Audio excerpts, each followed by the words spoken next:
প্রচণ্ড মিল আছে একটার সাথে আরেকটা।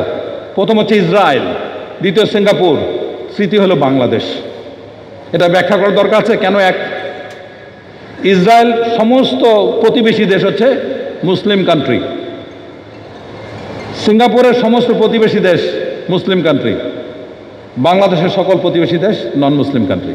ক্লিয়ার? এখন দেখেন তিনটা দেশ, ছোট ছোট দেশ, সিঙ্গাপুর কিন্তু বাংলাদেশের একটা জেলার সমান। তিনটা দেশ কিভাবে তাদের স্বাধীনতা, সার্বভৌমত্ব, অস্তিত্বকে টিকে রাখছে, আর আমরা কিভাবে রাখছি?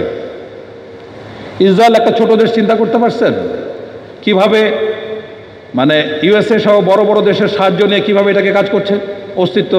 এটা নিয়ে বলার দরকার নাই। আমরা লাখ লাখ কোটি কোটি মানুষ প্রত্যেক দিন প্রায় বলতে গেলে আমরা আন্দোলন করছি, গাজা বিরোধী করছি, কিছু হচ্ছে? কিচ্ছু হবে না, হবেও না। বিকজ এটার যে মানে চালিকা শক্তি সেটা জিউসদের হাতে। দ্বিতীয় আসেন সিঙ্গাপুর, একটা ছোট্ট দেশ, পাশে মালয়েশিয়া, ইন্দোনেশিয়া, তারপরে পৃথিবীর এখন অন্যতম গুরুত্বপূর্ণ দেশ হচ্ছে সিঙ্গাপুর, ব্যবসা বাণিজ্য সামরিক শক্তিতে। আর আমাদের অবস্থা আপনারা ভালো বোঝেন, আমার থেকে অনেক ভালো জানেন। এখন একটা দেশ গঠনের, আদর্শ রাষ্ট্র গঠনের জন্য কয়েকটা পর্ব আছে। এটা বলেছেন এপিজে আব্দুল কালাম, ভারতের যে সাবেক রাষ্ট্রপতি। এইখানে দুইটা জিনিস, একটা দেশকে আমরা আদর্শ রাষ্ট্র গঠন করার জন্য যদি প্রথম দিকে হলো ক্রীড়াবিদ পর্ব, দ্বিতীয় হলো যোদ্ধা পর্ব, তৃতীয় হলো বড় ভাই পর্ব, এবং সর্বশেষ হলো সর্বজনীন। এর সাথে জাতীয় নেতৃত্বের একটা মিল আমি দেখানোর চেষ্টা করেছি। ক্রীড়াবিদ এবং যোদ্ধা এই দুইটা জায়গা কমন। ক্রীড়াবিদ মানে অ্যাথলেট, যেমন পরিশ্রম করে সকাল থেকে সন্ধ্যা। একটা দেশ স্বাধীন হওয়ার পরে প্রত্যেকটা নাগরিককে এরকম খাটতে হবে দেশ গঠনের জন্য।